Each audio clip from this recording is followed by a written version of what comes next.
So I would like to ask your thoughts on the situation with Diddy and the impact it's going to have on hip hop in general, if there's going to be impact. Brother was king of the hill, top dog, king of rap. And with it comes a lot of jealousy. Oh wait, maybe I said his brother because he got Tupac killed. That's pretty direct there from 50 Cent. Yes, it was. You know, and I know, that everyone believes that Diddy was involved in both these shootings. That is what the streets have said for 27 years. We all were familiar with all the rumors and stuff. I said, yeah, let me talk to him. What did he say that day when he called you? You know, I had my guys with me, Thug Life guys, and we heard what he had to say. He basically said he ain't have nothing to do with my brother's murder. We don't talk about things that are nonsense. Do you think he was lying? Quite possibly, and it's kind of looking that way. Here we are 27, 28 years later. The theory involving him is quite high on the list. Our family, you know, we still suffer.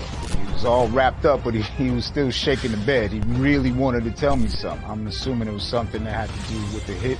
I get the feeling quite strongly that you don't believe Diddy. I don't think you believe a word of him. It seems like he got a whole bunch of power, like absolute power. Absolute power corrupts absolutely. Heavy is the head that wears the crown. What's your message to Sean Combs? Diddy, wow. The situation with him to me is unfortunate. Yeah. Not just, you know, I know a lot of people are focusing on him and what he's done, but it's just the victims that are behind it, you know. Yeah. A lot of the people that are affected by it. And I would say, you know, I think this has a trail of decades, you know, that is just coming out. Yes, for sure. Yeah. So there's a lot of people that have been affected by him. But I also think one thing a lot of people are missing is that, now of course I don't know him, but I'm sure, just like in anyone's life, like there's something that happened to him that caused him to be like that. Yeah. I'm sure at some point in his life he was a victim. Well, yeah. And maybe he saying that. Yeah, I heard people saying. Yeah, that. and I'm sure like he might have never dealt with it. So like when we say, you know, we feel for the victims, I include him in that. You know, because he's a victim of whatever happened to him that he probably never dealt with. And you know, just like, you know, you see in the relationships with like abusive or like kids that grow up in abusive households, a lot of times they grow up and they become abusive. Yeah. So I think it's one of those things where it's like a domino effect. Like if you don't deal with whatever happened to you, then you're gonna hurt somebody else. Like hurt people, and you're gonna hurt somebody else. This guy Puffy Coin. You know who your father was, right? I didn't hear you. Puffy Coin. You know who your father was? He's talking about Puffy Coombs. Puff Daddy. Puff Daddy. Yeah, his dad was a Puff Daddy. You know who his father was? Oh, Melvin Coombs. Yeah, that's exactly. He used to I remember Melvin. You know me and I remember Melvin. Me and Melvin, his mother. Melvin used to bring him over to my house about every day, a couple of times a week at least. And my daughter had one of those little rocking horses. She wouldn't let him ride on it. She used to push him off the White House. I said, look at him now, he can build that ride off $1 million bills. Yeah. That guy got rich, man. He did good, man. I'm proud to see him out there like that. That was Melvin Combs' son. I just saw him the other night. I'm glad he did it. I'm glad he went on. I pray for this kid, man. He doing good. I just saw him the other night when I went to see your movie, Frank. So as soon as I got here, I went to the library and I did some research. I used the microfilm and founders to search through all the newspapers. And when I typed in my father's name and the day he died, I read in the Amsterdam News that he had been murdered and a drug deal going bad. Right there in that library, I realized there's nothing greater than a mother's love and desire to protect her child.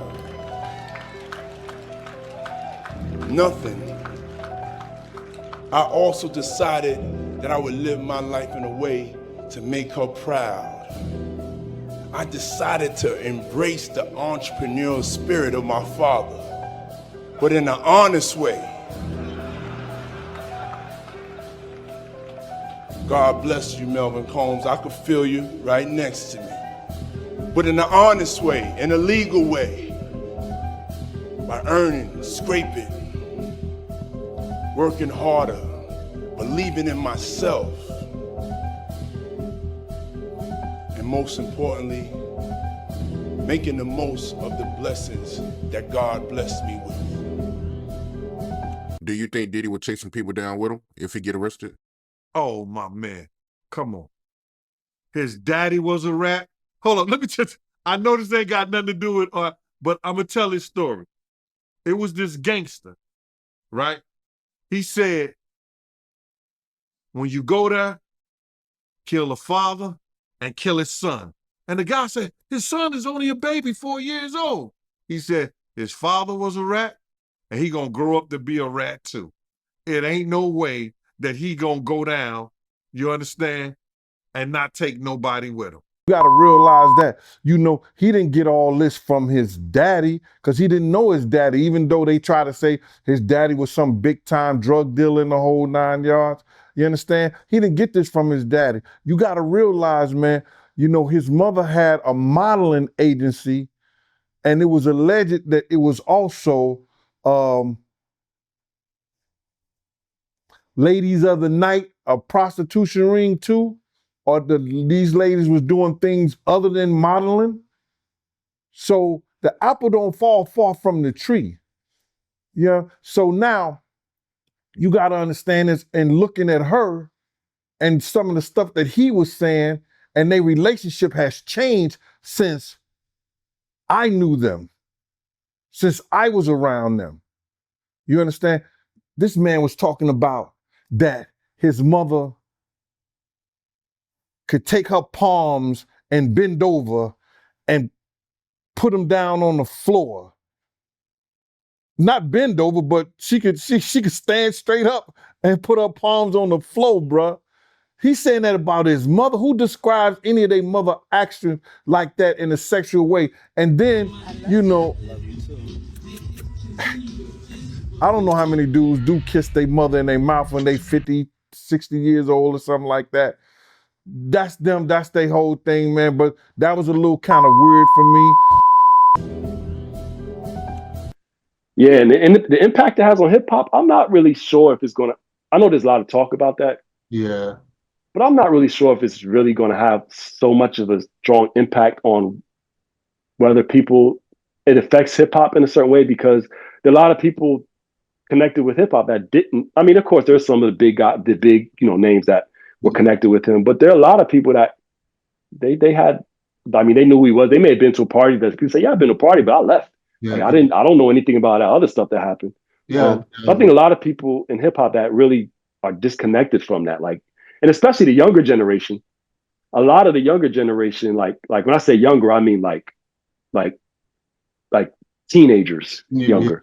Yeah. Like they like maybe 20s, yeah, if you're 20s, 30s, stuff like that, maybe. But I'm saying like teenagers and people that are like 16, 17, 18, 19. Generation. Yeah. That has no, like, I think that has really no bearing on what they do with music. Yeah. So yeah.